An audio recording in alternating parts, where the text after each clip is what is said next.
SSC से जुड़ी हुई सारी न्यूज़ और फ्री ऑनलाइन कोचिंग के लिए सब्सक्राइब करें और बेल आइकन दबाना ना भूलें सारे नोटिफिकेशन आप तक पहुंचने के लिए। तो hi friends, welcome to SSC mindset. तो हम उस लीक की बातों से आगे बढ़ते हैं जो एमटीएस का पेपर लीक हो गया था। जो हमारा मेन प्रायोरिटी रहनी चाहिए, देखिए वो तो रहनी चाहिए हमारी एग्ज़ाम की तैयारी। ठीक है, चाहे पेपर लीक होता रहे चाहे कुछ भी होता रहे, उससे हमें क्या मतलब है, हम बस अपनी तैयारी करते रहें। ठीक है, तो चलिए हम इकोनॉमिक्स का ये आज हमारा 8वां पार्ट है, उसको पढ़ेंगे। ठीक है, इसके अंदर हम बात करेंगे इन्फ्लेशन की, डिफ्लेशन की, इंडिया में जो टैक्सेशन सिस्टम है वो।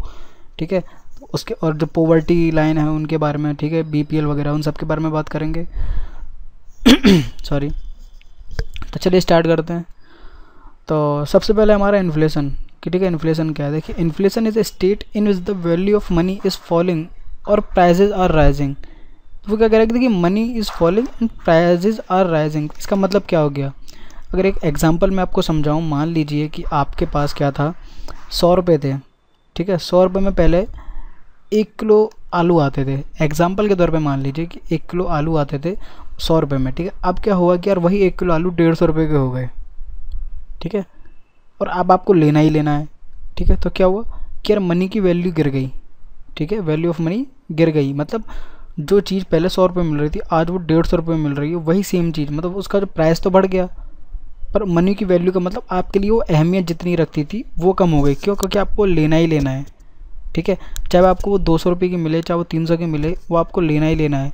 और ये चीज़ कब होती है, ठीक है, ये भी आपको बताऊंगा। तो इन्फ्लेशन का मतलब आप समझ गए होंगे कि जब हमारे लिए जो अहमियत है मनी की वो गिर जाए और प्राइस बढ़ जाए। मतलब प्राइस बढ़ रही है, हम फिर भी उस चीज़ को ले रहे हैं, तो इसका मतलब वैल्यू गिर गई। जैसे आपका कोई फ्रेंड है, ठीक है, अब वो कुछ गलती करते तो आपका क्या होता है, उसकी वैल्यू नहीं रहती आपकी नज़रों में, मतलब आप उसे यूँ ही भगा देते हैं। बस वही वैल्यू की बात कर रहे हैं यहाँ पर, कोई नंबर से नहीं है, एक वैल्यू मतलब अहमियत की बात कर रहे हैं। ठीक है, फीचर्स ऑफ इन्फ्लेशन। देखिए, इन्फ्लेशन के कुछ फीचर्स भी होते हैं। क्या कि inflation is associated with a sustain rise in price, it is different from temporary price rise. ठीक है, ये क्या कह रहा है कि ये एक सस्टेन्ड राइज करता है प्राइस का, मतलब एक पूरी तरह से प्राइस को बढ़ाता है। ठीक है, तो मतलब ये एक निरंतर तरीके से प्राइस को बढ़ाता रहता है, धीरे धीरे प्राइस बढ़ता रहता है। ठीक है, वो इन्फ्लेशन होता है। ऐसा नहीं कि एक बस आज प्राइस बढ़ा और फिर कम हो गया, आज प्राइस बढ़ा और फिर कम हो गया, ऐसा नहीं होता है। इसमें एक थोड़ा टाइम ज़्यादा लगता है और ज़्यादा टाइम के लिए प्राइस बढ़ता चला जाता है। ठीक है, तो वो हमारा इन्फ्लेशन हो जाता है। जैसे कहते हैं ना कि ये मंदी का दौर आ गया कि यार प्राइस बहुत चीज़ें बढ़ रही हैं लोगों की। ठीक है, तो वो होता है हमारा इन्फ्लेशन। ठीक है, और price rise is persistent and immediately irreversible. ठीक है, price rise is persistent immediately irreversible. ठीक है, तो इसका मतलब कि देखिए, जो प्राइस होता है ना वो एकदम तगड़े तरीके से बढ़ता है। ठीक है, कोई भी चीज़ होगी एकदम तगड़े तरीके से बढ़ेगी और तुरंत वो गिर नहीं सकती। कि आप सोचें कि यार आज 1000 रुपये का कुछ हो गया, सोना 50,000 पहुँच गया और फिर एकदम से अगले दिन गिर जाए, तो अगले दिन से नहीं गिरेगा, बहुत लंबा टाइम ले जाएगा। ठीक है, plus if inflation is an economic phenomena. ठीक है, ये एक इकोनॉमिक फिनोमिना इकोनॉमी के अंदर आता है। ठीक है, that means the result of economic forces. ठीक है, ये इकोनॉमिक फोर्सेस का ही फिनोमिना आता है। इसका मतलब छोटी छोटी चीज़ें जो हमारी इकोनॉमिक के अंदर होती हैं वो जब एक साथ कुछ रिएक्शन का एक्शन का रिएक्शन जब होता है, तब जाकर कहीं ना कहीं एकदम से नहीं इन्फ्लेशन बढ़ जाता। कुछ रीजंस होते हैं, कुछ नीचे कुछ घटना इवेंट हुए होते हैं जिसकी वजह से हमारा इन्फ्लेशन बढ़ जाता है। ठीक है, inflation is also a monetary phenomena, excess supply of money में कॉज इन्फ्लेशन। देखिए, ये एक मॉनेटरी फिनोमिना भी है, मतलब यहाँ पर पैसे का भी बात आ रहा है कि अगर बाई चांस मान लीजिए आरबीआई क्या करता है कि देखिए उसने बहुत पैसे छाप लिए और वो हर एक इंसान को 1-1 करोड़ रुपए दे दे, तो क्या होगा, इंसान के लिए कोई वैल्यू नहीं रहेगी पैसे की। वो जाके सबसे पहले एक हार्डली डेविडसन खरीदेगा, एक बड़ा सा घर खरीदेगा और पैसे खूब खर्च करेगा, तो क्या होगा, जो प्राइस होगा चीज़ों का वो अपने आप बढ़ जाएगा। भाई जो रिटेलर है वो प्राइस अपने आप बढ़ा देंगे, यार लोगों के पास वैसे बहुत पैसा है, 100 रुपये की चीज़ को 1000 रुपये की कर देते हैं, तो प्राइस बढ़ गया और वैल्यू कम हो गई। ठीक है, the real value of money shows A falling trend. ठीक है, तो जो असली जो वैल्यू थी मनी की, जो असली जो कीमत थी पैसे की, वो घट गई। ठीक है, उसके बाद आता है हमारा inflation occurs under following some condition. देखिए, आपको ऐसे ऐसे क्या कंडीशंस आती हैं, ऐसे कैसे क्या सर्कमटेंसेस आते हैं कि हमारा इन्फ्लेशन पैदा हो जाता है। पहला, the quantity of money is increasing but the volume of production is static और इवन डिक्लाइनिंग। ठीक है, तो वो क्या कह रहा है कि जो हमारा क्वांटिटी ऑफ मनी थी ना वो इंक्रीज़ हो गई। ठीक है, पर जो वॉल्यूम था प्रोडक्शन का वो धीरे धीरे कम हो रहा है, पर जो क्वांटिटी वो बढ़ गई तो हमारा इन्फ्लेशन बढ़ जाएगा। ठीक है, the quantity of money is stable but the volume of production is declining. ठीक है, तो और वो क्या कह रहा है कि मान लीजिए कि जो हमारा प्रोडक्शन है, ठीक है, किसी भी गुड्स एंड सर्विसेज का, ठीक है, वो हमारा कम हो गया। ठीक है, मान लीजिए जैसे आलू कम आने लगे, ठीक है, और पैसा उतना ही है, तो क्या होगा, जब आलू कम आ रहे तो लोग क्या करेंगे, ज़्यादा से ज़्यादा आलू लेने की कोशिश करेंगे, प्राइस अपने आप बढ़ जाएगा।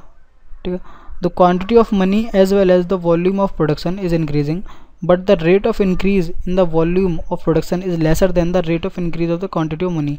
देखिए, मनी की क्वांटिटी बढ़ रही है और जो गुड्स हैं हमारे सामान, उनकी भी क्वांटिटी बढ़ रही है बाज़ार में, पर जो पैसे की बढ़ने की दर है वो ज़्यादा है और जो प्रोडक्शन की जो दर है वो कम है सामान की, तो फिर से इन्फ्लेशन की कंडीशन आ गई।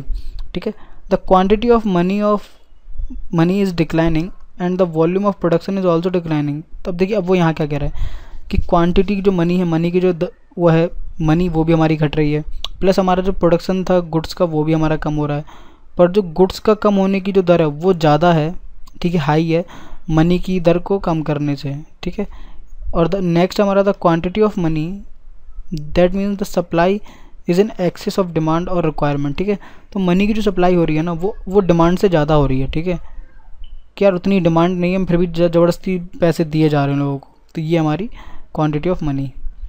उसके बाद आता है, देखिए, एक फिनोमेना है as a post full employment phenomena. ठीक है, पोस्ट फुल एम्प्लॉयमेंट फिनोमेना वो क्या कह रहा है कि कुछ इकोनॉमिस्ट थे पिगोई और केन्स नाम के, ठीक है, उन्होंने भी इन्फ्लेशन में ये पोस्ट फुल फिनोमेना बताया था। वो क्या कह रहे थे कि rising price in all situation can't be termed inflation. देखिए, ठीक है, वो ये कह रहा है कि ज़रूरी नहीं है कि जो पीछे सारी कंडीशन दी हैं उसी में हमारा इन्फ्लेशन बढ़े। ठीक है, और भी कई सारी कंडीशंस हो सकती हैं, जैसे इन ए सिचुएशन ऑफ अंडर एम्प्लॉयमेंट। ठीक है, अंडर एम्प्लॉयमेंट की बात कर रहा है वो। ठीक है, when an increase in money supply and rising prices, ठीक है, are accompanied by an expansion of output and employment, inflation does not occur.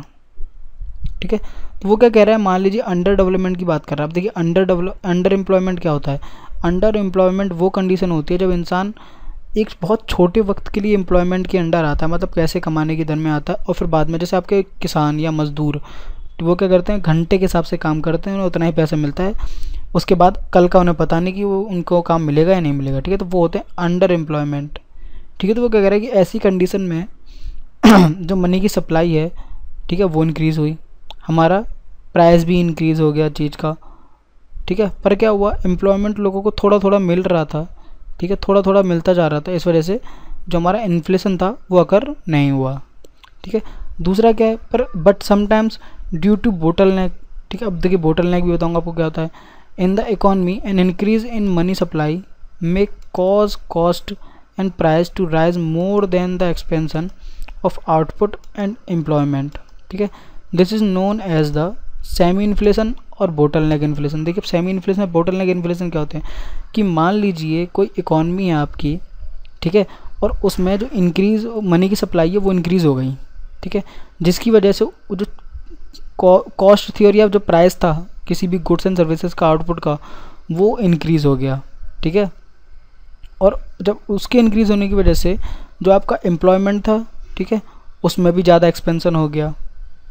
ठीक है, और उसमें एक्सपेंसन हो गया तो आपकी जो वैल्यू की मनी थी वो बिल्कुल रही नहीं, तो ये आपका बोटल नेक इन्फ्लेशन हो जाता है। ठीक है, जब आपका प्राइस इंक्रीज़ हो गया, सब कुछ इंक्रीज़ हो गया और आपका आउटपुट और एम्प्लॉयमेंट भी इंक्रीज़ हो जाए। ठीक है, कि भैया यार देखो पैसा तो ज़्यादा मिल ही रहा है, साथ ही साथ जो बेरोजगार थे वो भी कम हो गए, सबको एम्प्लॉयमेंट मिल गया, तो क्या हुआ, इन्फ्लेशन हो गया। क्यों, सबके पास पैसा आ रहा है, तो मतलब पैसे की वैल्यू कम हो गई। उसके बाद आता है cause of inflation in India. देखिए, इंडिया के अंदर कई सारे कॉजेज़ हैं इन्फ्लेशन के। वो क्या है, इंक्रीज़ इन गवर्नमेंट एक्सपेंडिचर। मतलब वो क्या हुआ, गवर्नमेंट एक्सपेंडिचर मतलब जो गवर्नमेंट खर्च कर रही है पैसे को, उसके लिए ज़्यादा पैसा हमें लगाना पड़ रहा है। ठीक है, तो वहाँ वैल्यू कम हो जाएगी। क्यों, क्योंकि उसे वो खर्च करना ही पड़ेगा, चाहे कहीं से भी करे। Expansion of money supply, money की सप्लाई बढ़ जाए तब। Deficit financing. देखिए, अब डेफिसिट फाइनेंसिंग क्या होता है, डेफिसिट फाइनेंसिंग वो होती है जब गवर्नमेंट को कुछ पब्लिक के लिए काम करना है और उसके लिए वो दूसरों से, देशों से या फिर वर्ल्ड बैंक से या आरबीआई से लोन लेकर काम करे। ठीक है, तो वो डेफिसिट फाइनेंसिंग होती है। बैंक क्रेडिट जब हम लोन ले जाएं वो। ब्लैक मनी में भी वैल्यू ख़त्म हो जाती है मनी की। पॉपुलेशन ग्रोथ, जब पॉपुलेशन बढ़ जाए, मान लीजिए आपके घर में 4 लोग थे तो आप 4 लोग के हिसाब से खर्चा कर रहे थे, बाई चांस गलती से 10 लोग आ गए कहीं से तो आपको 10 लोगों के हिसाब से खर्चा करना पड़ेगा, वैल्यू मनी की जो है वो कम हो गई। ओवर डिपेंडेंसी ऑन एग्रीकल्चर, देखिए एग्रीकल्चर की जो डिपेंडेंसी है वो भी, बाई चांस मान लीजिए एग्रीकल्चर में कुछ नुकसान हो गया, ठीक है, कोई फसल बर्बाद हो गई या फसल कुछ कम आ रही है, तो हम क्या करेंगे, किसी भी तरह पैसा दे दा के उस फसल को खरीदने की कोशिश करेंगे जो हमारे लिए ज़रूरी है। तो ओवर डिपेंडेंसी भी खतरनाक है हमारे लिए। नेचुरल कैलिमेट्स, ठीक है, अब नेचुरल कैलिमेट्स नहीं सर, ये क्लाइमेट्स हैं, ठीक है। अब ये क्लाइमेट लिखना था पर ये नेचुरल कैलिमेट्स लिख दिया है, तो इसको ध्यान से देख लीजिए। तो नेचुरल क्लाइमेट्स का मतलब क्या कह रहे हैं कि देखिए नेचुरल क्लाइमेट्स की वजह से कुछ नुकसान हुआ हमारा फसलों में या किसी भी चीज़ में, किसी भी जगह कोई धरती भूकंप आ गया, कुछ आ गया, तो वहाँ पर उसको ठीक करने के लिए हमें वैल्यू की जो मनी है, मनी की जो वैल्यू है वो ख़त्म करनी पड़ती है, ठीक है। नेक्स्ट है हमारा डिपेंडेंसी ऑन इम्पोर्ट। देखिए जो बाहर से जो चीज़ें आती हैं उसके ऊपर हम ज़्यादा डिपेंडेंट है। जैसे चाइना के फ़ोन्स हो गए, जैसे Xiaomi हो गया, तो यार वो कितना भी महंगा दे दे, सैमसंग हो गया कितना भी महंगा दे दे, एप्पल हो गया, वो चाहे किडनी बेचनी पड़ जाए पर हम एप्पल ज़रूर खरीदेंगे। तो वहाँ मनी की जो वैल्यू वो क्या रही, कुछ नहीं रही, किडनी से भी ज़्यादा वैल्यू है मनी की, ठीक है, आईफोन की। मिसलेनियस फैक्टर देखिए और भी कई सारे रीज़न होते हैं, ठीक है। बाई चांस मान ली हमारी कुछ खुद की नीड्स हो गई, ठीक है, हमारी मेडिकल इमरजेंसी हो गई, तो ऐसी कई सारी चीज़ें होती हैं जहाँ पर हम वैल्यू की, मनी की वैल्यू है वो ख़त्म हो जाती है। उसके बाद आता है टाइप्स ऑफ इन्फ्लेशन, ठीक है। देखिए टाइप्स ऑफ इन्फ्लेशन आपके 2 प्रकार के होते हैं, डिमांड पुल इन्फ्लेशन और कॉस्ट पुश इन्फ्लेशन, ठीक है। ये हाइपर इन्फ्लेशन इन्हीं के अंदर आता है, ठीक है। तो आप मेनली ये 2 प्रकार के होते हैं आपके, ठीक है। अब आपको हाइपर इन्फ्लेशन भी बता दूंगा क्या होता है। कि डिमांड पुल इन्फ्लेशन क्या कह रहा है, it occurs when excessive demand for commodities pulls up their prices. This is conventional inflationary situation that too much money chasing too few good. देखिए डिमांड पुल क्या कह रहा है, यहाँ पर क्या होता है कि जो आपकी डिमांड है वो बढ़ जाती है, ठीक है, गुड्स की, और गुड्स उतने होते नहीं हैं, ठीक है। तो इसका सीधा सीधा मतलब क्या है कि यार जो बहुत छोटे से सामान के लिए बहुत ज़्यादा पैसा हम खर्च कर रहे होते हैं, ठीक है, मतलब बहुत 1000 लोग हैं खरीदने वाले पर 10 लोगों के लिए ही चीज़ अवेलेबल है, ठीक है। तो वो होता है हमारा डिमांड पुल इन्फ्लेशन, ठीक है। उसके बाद आता है हमारा कॉस्ट पुल इन्फ्लेशन। देखिए कॉस्ट पुल इन्फ्लेशन क्या कह रहा है, it occurs when wages and other cost rises and the producers are successful in passing on the higher cost of the consumer in the shape of higher prices, ठीक है। तो वो क्या कह रहा है, जब कॉस्ट पे ज़्यादा खर्चा हो जाए, देखिए पहले से जब हमें ज़्यादा कॉस्ट मिलेगी, ज़्यादा कॉस्ट लगी हमारी सामान को बनाने में, तो प्राइस अपने आप इंक्रीज़ हो गया चीज़ों का और हमारी जो मनी की वैल्यू है वो गिर गई। हाइपर इन्फ्लेशन क्या कह रहा है, देखिए it refers a situation to run away inflation reaching even up to 100% per annum, ठीक है। It also refers to rapid inflation in which prices increase so fast that money loses its importance as medium of exchange, ठीक है। तो ये क्या कह रहा है, जब हमारी जो मनी की हाइपर तरीके, हाइपर मतलब जैसे आप कहते हैं ना यार हाइपर टेंशन हो गई है मैं, तो इसका मतलब क्या है कि यार हाइपर मतलब बहुत तेज़ी से, ठीक है। तो इसका मतलब है कि जब हमारा इन्फ्लेशन है वो 100% की दर से बढ़ने लगे एनुअली, ठीक है, तो वो हमारा हाइपर इन्फ्लेशन कहलाता है। वहाँ पर क्या मनी की जो वैल्यू है वो पूरी तरह ख़त्म हो जाती है, ठीक है। तो ये हमारा हाइपर इन्फ्लेशन हो गया। उसके बाद है changes in price level are measured by the following, ठीक है। अब देखिए जो हमारे चेंज प्राइस लेवल में है वो हम 3 तरह से हम मेज़र कर सकते हैं, तो होल प्राइस का प्राइस इंडेक्स, कंज्यूमर का प्राइस इंडेक्स और ठीक है ग्रॉस डोमेस्टिक जीडीपी का डिफ्लेटर, ठीक है। अब देखिए होलसेल मतलब कि होलसेल वालों के पे क्या प्राइस आ रहा है, ठीक है। कंज्यूमर मतलब हम कितना में खरीद रहे हैं, ठीक है, वहाँ से हमें पता लगेगा कि यार इन्फ्लेशन का क्या लेवल चल रहा है, प्राइस का क्या लेवल चल रहा है। अब जीडीपी डिफ्लेटर क्या होता है, देखिए ये आपको नीचे मैंने लिखा है, GDP deflator is arrived at by dividing GDP at current prices by GDP at constant prices, ठीक है। दोबारा से आप ध्यान से सुनिए, ये लाइन थोड़ी इंपॉर्टेंट है कि GDP deflator is arrived at by dividing GDP current prices by the GDP at constant price. देखिए वो क्या कह रहा है, वो ये कह रहा है कि जीडीपी जो हमारा है वो डिफ्लेटर हम देखेंगे, डिफ्लेटर का मतलब जो हमारी करंट प्राइस चल रही है जीडीपी की, हम उसको कंपेयर करेंगे अपनी जो कांस्टेंट प्राइस है बेस ईयर की, ठीक है। तो हमारा बेस ईयर का प्राइस था उससे कंपेयर करेंगे हम करंट प्राइस में, फिर ये चेक करेंगे कि जो हमारा ग्रोथ हुआ है जीडीपी में 1 साल के अंदर वो कितना हुआ है, ठीक है। उस ग्रोथ से हम पता लगाएंगे कि जो हमारी इन्फ्लेशन है वो हमारी जो मनी है प्राइस में वो कितनी इंक्रीज़ हो गई है और हमारा कितना इन्फ्लेशन हुआ है एनुअली, ठीक है। उसके बाद आता है मेजर्स टू कंट्रोल इन्फ्लेशन। देखिए इन्फ्लेशन को हम किस तरह से कंट्रोल कर सकते हैं, ठीक है, या तो हम खुद ही से कंट्रोल कर सकते हैं, ठीक है, नहीं तो फिर वो हाइपर इन्फ्लेशन की तरह बन जाएगा, ठीक है। अब खुद से कैसे कंपेयर करेंगे, देखिए जो हमारी गवर्नमेंट है वो या तो मॉनेटरी पॉलिसी लिया है, ठीक है, पैसे की जो सप्लाई है वो कम कर दे वगैरह वगैरह, या फिर फिस्कल पॉलिसीज आ जाए, ठीक है। फिस्कल पॉलिसीज में भी आपकी जो वैल्यू ऑफ मनी है वो इंक्रीज़ हो जाती है। इन्वेस्टमेंट मतलब जो सरकार इन्वेस्ट कर रही है हमारे ऊपर या बाकी सब चीज़ों के ऊपर पैसा ज़्यादा खर्च कर रही है उसे कम कर दे, या प्राइस कंट्रोल कर दे, ठीक है, जो भी हमारे गुड्स का प्राइस बढ़ रहा है उसको कंट्रोल कर दे, या फिर इंक्रीज प्रोडक्शन, ठीक है, जो हमारी गुड्स हैं, जैसे हमारे जो हम जो चीज़ खरीद रहे हैं उसका प्रोडक्शन बढ़ जाए तो अभी हमारा इन्फ्लेशन कम हो जाता है, ठीक है। या फिर कंपलसरी सेविंग्स का मतलब हम पैसा बचाना ही स्टार्ट कर दें, गुड्स को बचाना स्टार्ट कर दें, हम ज़्यादा खर्च ही ना करें, तो अभी इन्फ्लेशन हमारा कंट्रोल हो जाएगा। उसके बाद आता है हमारा डिफ्लेशन। देखिए डिफ्लेशन क्या कह रहा है, डिफ्लेशन हमारा कह रहा है कि deflation denotes the economic phenomena when prices are falling and fall in price is accompanied by the decreasing level of employment, output and income, while inflation implies excess demand over the available supply. Deflation implies deficiency of demand to lift what is supply. देखिए अब हिंदी में आपको बता रहा हूँ simple सी भाषा में कि डिफ्लेशन आपका वो फिनोमेना है जो एकदम पहले तो आपका इन्वर्सली प्रोपोर्शनल होता है इन्फ्लेशन का एकदम उल्टा। यहाँ पर क्या होता है, जो प्राइस है आपका किसी भी गुड्स का वो गिर जाता है, ठीक है।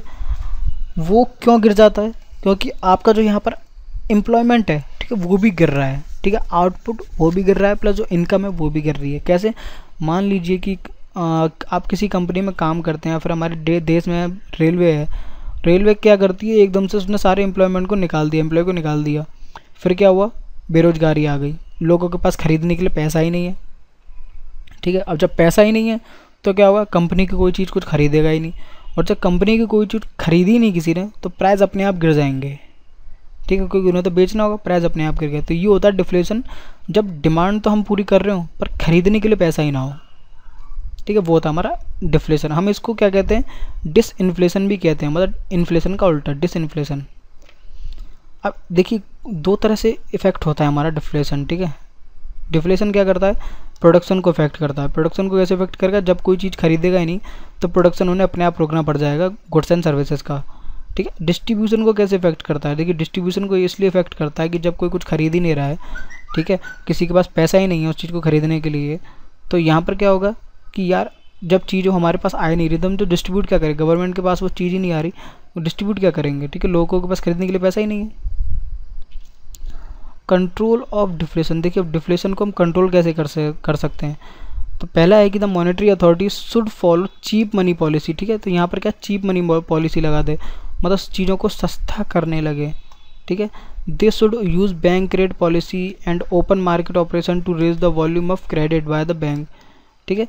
तो वो क्या करती है कि यार वो यूज़ करेगी बैंक क्रेडिट पॉलिसी, ठीक है, बैंक के रेट के हिसाब से जैसे चीज़ें सस्ते में मिलती हैं वो ऐसे कई सारी चीज़ें करेगी जिससे क्या जो प्राइस हैं वो थोड़े हमारे डिक्रीज़ हो जाए, मतलब थोड़ा हमारा जो पैसा है वो हमारे पास आने लगे, ठीक है, बैंक से आए या कहीं से भी आए, लोगों के पास मार्केट में पैसा पहुंचने लगे, ठीक है। सेकंड हमारा the government should attempt to reduce the level of taxation so as the leave a large amount of purchasing power with the public. अब देखिए कई सारा हमारा पैसा क्या है हमारा टैक्सेस में चला जाता है, तो क्या है कि यार टैक्सेस कम कर देगी जिससे क्या होगा लोगों के पास ज़्यादा पैसा आना लगेगा। नेक्स्ट हमारा the government may resort the price support programme under which the government may fix the prices below which the goods will not be sold and will also undertake to buy the surplus stocks from the producers. तो वो क्या कह रही है कि देखिए price गिरने को रोकने के लिए वो क्या करेंगे कि एक फिक्स लिमिट बना देंगे कि यार इससे पैसा नीचे प्राइस हमारा कम जाएगा ही नहीं, जिसको खरीदना है खरीदे, उसको नहीं खरीदना है नहीं खरीदे, तो लोगों को मजबूरन उतना पैसा देना पड़ेगा और ख़रीदना पड़ेगा, ठीक है। नेक्स्ट हमारा द गवर्नमेंट में गिव सब्सिडीज़ और poor and unemployed people so that they survive. हाँ वही देखिए जो बेरोजगारी भत्ता मिलता है उसकी बात कर रहे हैं कि यार जिसके पास पैसा नहीं है उसको गवर्नमेंट सब्सिडीज़ या पैसा दे जिससे वो अपनी ज़िंदगी गुजर बसर कर सकें। नेक्स्ट हमारा इन्फ्लेशन वर्सेस डिफ्लेशन, ठीक है। इन्फ्लेशन वर्सेस डिफ्लेशन की बात क्या कर रहे हैं कि इम्पैक्ट ऑन इनकम। देखिए इन्फ्लेशन का या डिफ्लेशन का क्या असर पड़ता है हमारी इनकम के ऊपर। देखिए इन्फ्लेशन में क्या होता है कि इनकम के ऊपर कोई इफ़ेक्ट नहीं पड़ता, जबकि जो हमारी रियल इनकम है ना, इन्फ्लेशन उसे भी खींच लेता है। ठीक है, इन्फ्लेशन मतलब वैल्यू, जो हमारी मनी की वैल्यू है वो गिर गई, हमारे पास चाहे जो हमारी रियल इनकम भी होगी ना, हम उसे भी खर्च कर देंगे मनी उस गुड्स के ऊपर। ठीक है, और डिफ्लेशन क्या करता है, डिफ्लेशन में तो अनएम्प्लॉयमेंट ही बढ़ गया, तो उससे क्या होगा, इनकम हमारी वैसे ही गिर गई। ठीक है, ये होता है डिफ्लेशन। और इम्पैक्ट क्या होता है हमारा सोसाइटी के ऊपर। देखिए सोसाइटी के ऊपर जो इन्फ्लेशन का जो होता है, सबसे पहले तो जो हमारी सोसाइटी को डीमोरलाइज कर देता है, मतलब भरोसा गिरा देता है इन्फ्लेशन हमारा। ठीक है, बिल्कुल मतलब एकदम से रैपिडली जो मनी की वैल्यू है वो कम कर देगा, और जो डीमोरलाइज मतलब जो हमारी परचेजिंग पावर है उस पर अटैक करता है सीधे। ठीक है, और डिफ्लेशन क्या करता है, डिफ्लेशन देखिए शुरुआत में तो एकदम मतलब लोगों को हौसला देगा कि हाँ यार प्राइस गिर रहे हैं चीज़ों के, सब कुछ हो रहा है, पर ये जब ये अगर लंबे टाइम तक चला जाए तो फिर आगे चल के ये हमारे लिए सोसाइटी में नुकसानदायक होता है, और ये बहुत ही हम इसको ठीक नहीं कर सकते अगर ये फैल गया। क्यों, ये हमारा चाहे अमीर हो चाहे गरीब हो, ये सबको नुकसान पहुंचाता है डिफ्लेशन हमारा। इरोजन ऑफ सेविंग्स, देखिए इरोजन ऑफ सेविंग्स का क्या असर पड़ता है कि जो डिफ्लेशन इन्फ्लेशन होता है हमारा, वो सेविंग्स को भी ख़त्म करने की कोशिश करता है कि यार जो वो लोगों ने सेविंग भी की है उसको भी निकाल लो। और डिफ्लेशन क्या करता है, देखिए डिफ्लेशन ये करता है लोगों को सेविंग करने ही नहीं देता। ठीक है, जब लोगों के पास मनी ही नहीं होगी तो उसको क्या करेगा, इंक्रीज़ ही नहीं होने देगा, सेविंग्स हमारी बनने ही नहीं देगा। अब कंट्रोल क्या है, देखिए कंट्रोल का मतलब ये कह रहा है कि हम जो हमारी इन्फ्लेशन को कंट्रोल जो करते हैं उसके लिए हमें मनी की जो वैल्यू है वो मतलब सप्लाई वो बढ़ानी पड़ती है। ठीक है, मनी की सप्लाई, सॉरी जो हमारी गुड्स की सप्लाई है, डिमांड, वो बढ़ानी पड़ती है, या फिर जो मनी की सप्लाई है वो कम करनी पड़ती है। ठीक है, मनी की सप्लाई हम कम कर देंगे। और डिफ्लेशन में क्या होगा, डिफ्लेशन में हमें सप्लाई बढ़ानी पड़ जाएगी। ठीक है, दोनों एकदम उल्टे काम करते हैं। उसके बाद आता है स्टैगफ्लेशन। देखिए स्टैगफ्लेशन भी एक फिनोमेना है हमारे इकोनॉमिक्स का। वो क्या कह रहा है कि stagflation involves inflationary rise in price and wages at the same time so that people are unable to find jobs. ठीक है, and firms are unable to find customers for what their plants can produce. ठीक है, stagflation वो condition होती है जब हमारी जो इन्फ्लेशनरी राइज होती है, मतलब ये देखिए इन्फ्लेशन का एक टाइप है। ठीक है, इसमें क्या होता है, जो हमारे प्राइसेस होते हैं वो बढ़ जाते हैं, प्लस जो हमारे वेजेस होता है ना वो भी सेम टाइम बढ़ रहा होता है। ठीक है, मतलब वेजेस का मतलब जो हमारे लेबर्स होते हैं वो ज़्यादा पैसा ले रहे होते हैं कंपनी से। तो इसमें क्या होता है कि जब वो ज़्यादा पैसा ले रहे होते हैं तो उनको जॉब्स मिलना कम हो जाती हैं, प्लस जो हमारी प्राइस बढ़ गए तो उससे क्या होगा, जो हमारी फर्म्स हैं उनको कस्टमर भी नहीं मिलेंगे। ठीक है, तो ऐसी कंडीशन को स्टैगफ्लेशन कहते हैं। उसके बाद आता है इंडियन टैक्सेशन सिस्टम। ठीक है, इंडियन में अब टैक्स कितने प्रकार के होते हैं, क्या क्या टैक्स होते हैं। ठीक है, तो पहले हमारा डायरेक्ट टैक्स। ठीक है, दो प्रकार के होते हैं, डायरेक्ट और इनडायरेक्ट। ठीक है, अब डायरेक्ट और इनडायरेक्ट में क्या क्या होता है, देखिए the purpose of taxation is to finance government expenditure. One of the most important use of taxation finance public goods and services such as street lighting or street clearing. ठीक है, तो वो क्या कह रहा है, देखिए जो हमारा टैक्सेशन का जो मेन पर्पज़ है वो क्या है कि यार गवर्नमेंट को फाइनेंस करना। ठीक है, गवर्नमेंट का फाइनेंस को एक्सपेंडिचर बढ़ाना।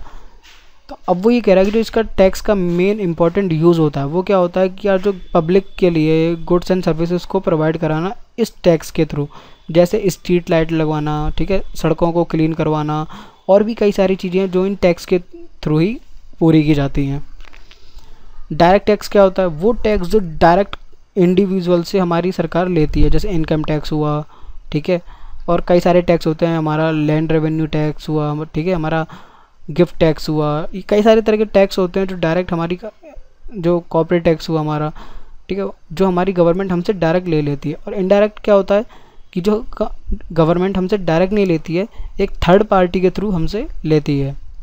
ठीक है, वो होता है हमारा इनडायरेक्ट टैक्स। अब देखिए कई सारे अब कितने टाइप के होते हैं। देखिए पहला है पर्सनल इनकम टैक्स, जो हमारी जो इंडिविजुअल इनकम आ रही है। ठीक है, ये जो हम टैक्स पेयर्स हमारी कितनी हम कमा रहे हैं, चाहे वो हमारा प्रॉफिट हो, ठीक है, बिजनेस का, चाहे हमारी इनकम का, उसमें से कुछ परसेंटेज हमारी गवर्नमेंट ले लेती है टैक्स के मतलब से। ठीक है, कॉर्पोरेशन टैक्स क्या होता है, कॉर्पोरेशन टैक्स वो होता है जब कोई कंपनी वगैरह बहुत बड़ी बड़ी कॉर्पोरेशन होती हैं वो कुछ अपना प्रॉफिट कमाती हैं इंडिया में आके या कहीं से भी आके, तो उनसे भी जो है डायरेक्ट टैक्स लिया जाता है। वेल्थ टैक्स क्या होता है, जो हमारी खुद की कितनी भी कमी कैपिटल है हमारी, ठीक है, पर्सनल कैपिटल है हमारी, या कहे तो जायदाद हमारी पिछली कमाई भी, उसके ऊपर भी गवर्नमेंट कुछ टैक्स ले लेती है, ठीक है। गिफ्ट टैक्स क्या हमारा, गिफ्ट टैक्स वो कंडीशन होती है जो हम अपना कुछ वेल्थ किसी और को ट्रांसफ़र कर रहे होते हैं, ठीक है। जैसे मान लीजिए आप आपको अपनी कुछ जायदाद किसको ट्रांसफ़र करेंगे करोड़ रुपए की, तो गवर्नमेंट कुछ टैक्स ले लेगी। लैंड रेवेन्यू क्या होता है, जब आप कोई लैंड अलॉट कराते हैं, कोई ज़मीन खरीदते हैं तो उसमें कुछ टैक्स जाता है, ठीक है।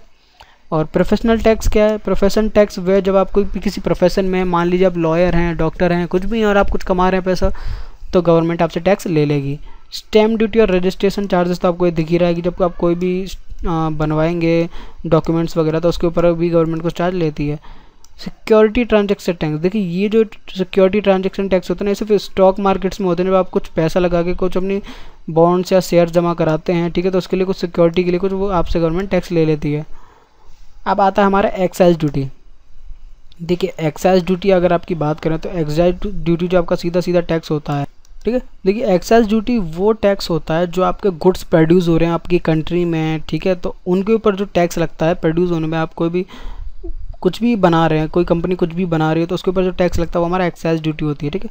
और कस्टम ड्यूटी वो होती है जो जैसे आपका जो कोई भी बाहर से कोई सामान आप खरीद रहे हैं, ठीक है, बाहर से आपने कुछ खरीदा विदेशी और इंडिया में मंगाया तो उसके ऊपर कुछ टैक्स लगता है जो हमारा कस्टम ड्यूटी कहलाता है, ठीक है। अब देखिए वैल्यू एडेड टैक्स क्या होता है, वैल्यू एडेड टैक्स हमारा अलग अलग लेवल पे लगता है। जैसे आप कोई भी एक सामान को एक स्टेट से दूसरी स्टेट पे लेके जा रहे हैं, ठीक है, तो वो आपका अलग अलग टैक्स लगेंगे हर स्टेट्स के, वो आपके वैल्यू एडेड टैक्स कहलाते हैं। सर्विस टैक्स क्या है आपका, सर्विस टैक्स ये वो टैक्स है जब आप कोई भी अपनी कोई सर्विस आपको दे रही है गवर्नमेंट, ठीक है, गुड्स एंड सर्विसेज की, तो उसके ऊपर आपका कुछ सर्विस टैक्स लगाती है, ठीक है, वो आपका सर्विस टैक्स है।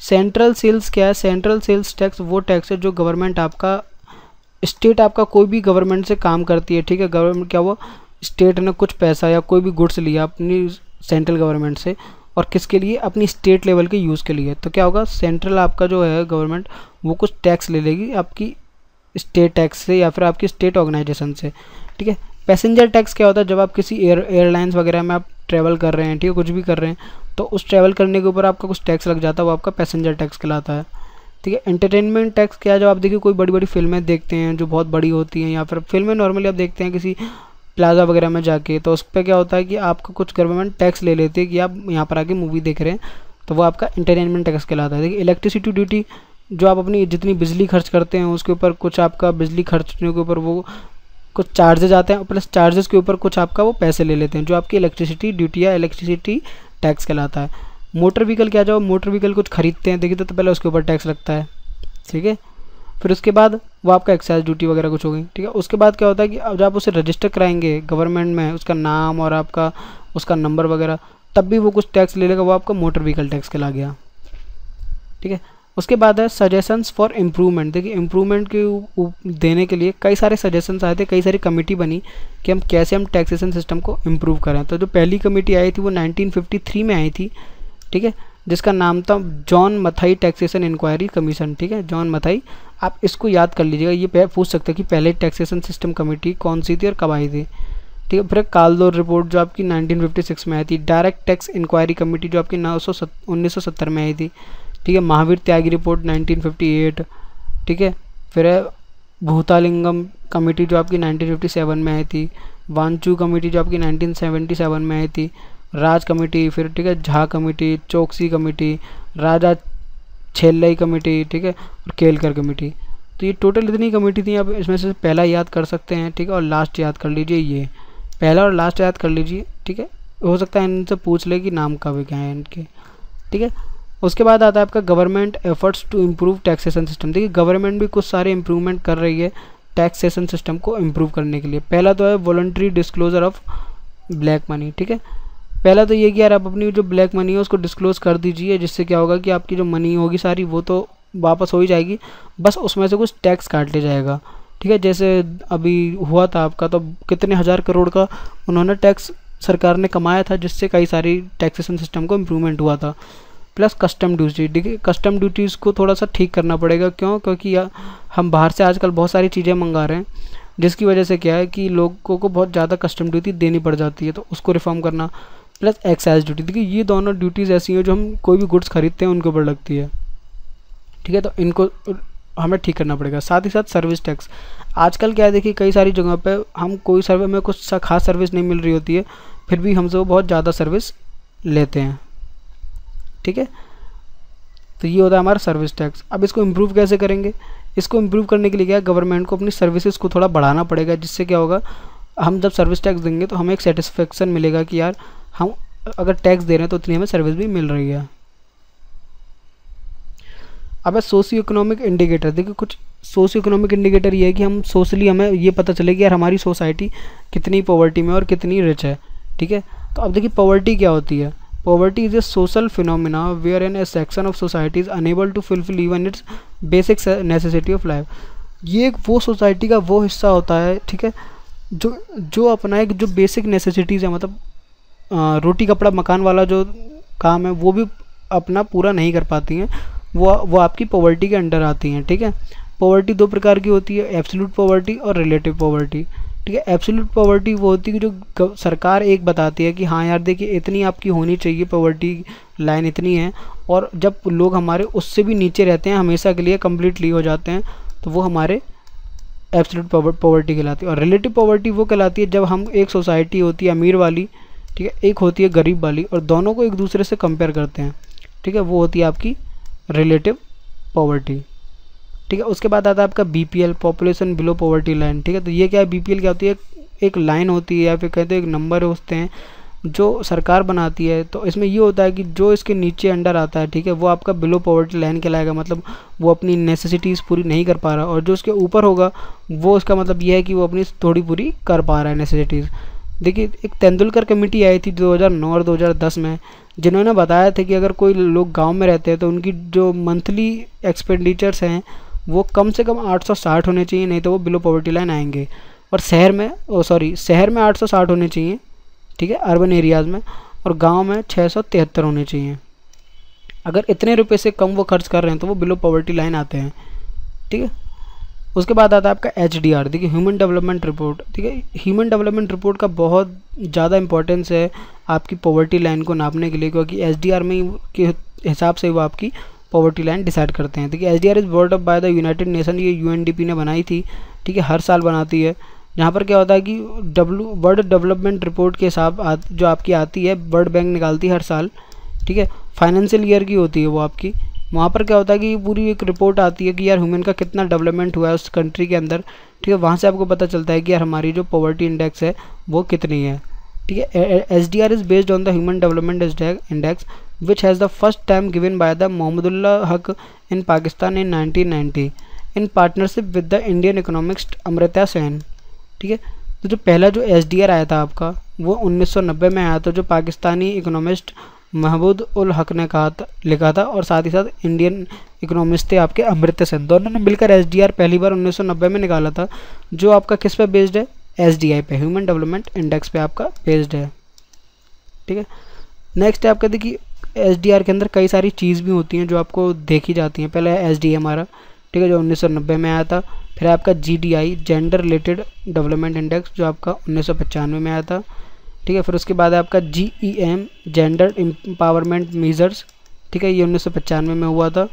और ह्यूमन पॉवर्टी इंडेक्स, ये आपका HPI, ये 1997 में आपका इंडिकेट किया गया था, ठीक है। फिर उसके बाद आता है आपका TAI, टेक्नोलॉजी अचीवमेंट इंडेक्स, जो आपका 2001 में दिया गया था। और HPI जो है आपका, ठीक है, measures human poverty in developing countries, ठीक है, और ये डेवलपिंग कंट्रीज़ में ही मेजर की जाती है जो आपकी ह्यूमन पॉवर्टी इंडेक्स होती है, ठीक है, डेवलप्ड कंट्री में नहीं देखी जाती,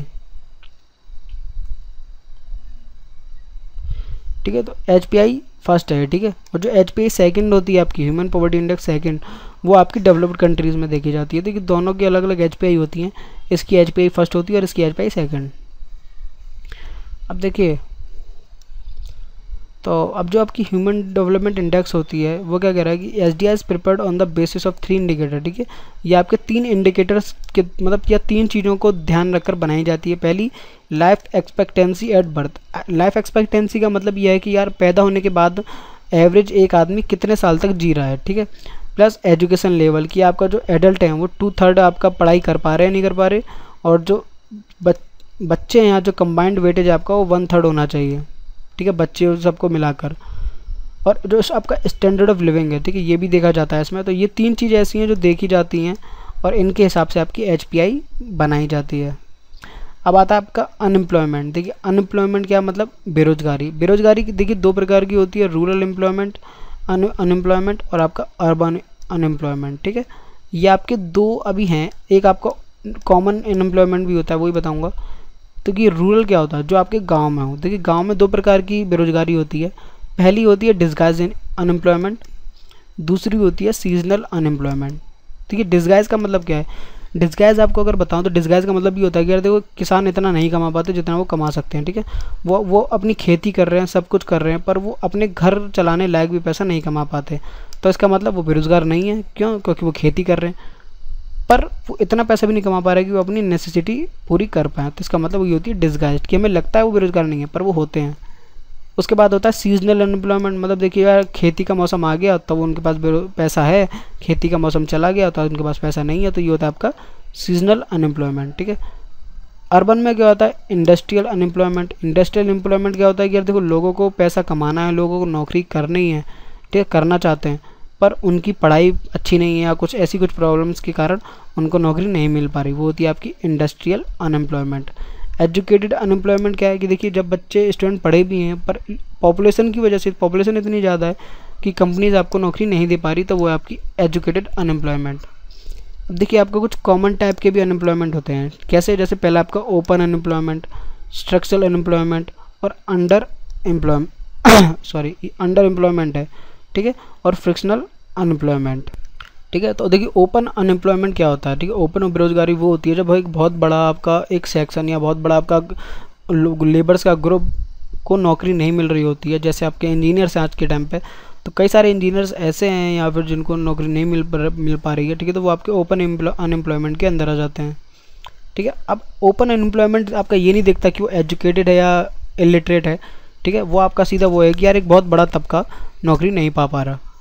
और स्ट्रक्चरल अनएम्प्लॉयमेंट क्या होता है, स्ट्रक्चरल अनएम्प्लॉयमेंट वो होता है जब आपकी कुछ इंफ्रास्ट्रक्चर चेंज होते हैं या फिर आपका जो कंपनीज़ का जो मेथड है प्रोडक्शन का वो कुछ चेंज हो गया, या फिर मॉडर्नाइजेशन हो गया, ग्लोबलाइजेशन हो गया, जिसकी वजह से क्या हुआ कि जो पहले जो लोग काम कर रहे थे अब वो उस लायक नहीं रहे और कंपनी ने निकाल दिया। तो ये होता है स्ट्रक्चर, मतलब फिजिकल चेंज होने की वजह से, ठीक है। जैसे मान लीजिए आपके पहले क्या था, जो कंपनीज थी कोई भी चादर वगैरह बनाने वाली, वो लकड़ी के मशीन्स यूज़ करती थी, पर अब क्या वो मॉडर्न मशीन्स यूज़ कर रहे हैं, तो क्या हुआ जो काम करने वाले लोग थे वो उन्होंने कम कर दिया, निकाल दिए।